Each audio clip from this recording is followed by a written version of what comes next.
Sound. English definition. A sound is the smallest unit of speech that can be heard and can distinguish meaning in spoken language. ধ্বনি হলো কথ্য ভাষার ক্ষুদ্রতম উচ্চারণ একক যা শোনা যায় এবং শব্দের অর্থ পরিবর্তনে ভূমিকা রাখে। এক কথায় ধ্বনি শোনা যায় এবং উচ্চারিত হয়। Letter. English definition.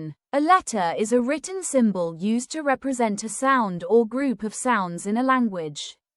বর্ণ হলো ধ্বনির লিখিত প্রতীক যার মাধ্যমে ভাষা লিখিত রূপ পায়। এক কথায় বর্ণ লেখা যায়, বলা যায়, পড়া যায়, উচ্চারণ করা যায়, যেমন বাংলায় অ আ ক খ, ইংরেজিতে ABCD ইত্যাদি। Definition of alphabet. English definition. The alphabet is a set of letters in a fixed order used for writing a language. Each letter represents one or more sounds of that language. বর্ণমালা হলো ভাষার সবগুলো বর্ণকে নির্দিষ্ট ক্রমে সাজানো তালিকা। প্রতিটি বর্ণ ভাষার কোনো না কোনো ধ্বনির প্রতিনিধিত্ব করে। উদাহরণ, ইংরেজি বর্ণমালায় 26টি বর্ণ রয়েছে, এ থেকে জেড পর্যন্ত, বাংলায় 54টি বর্ণ।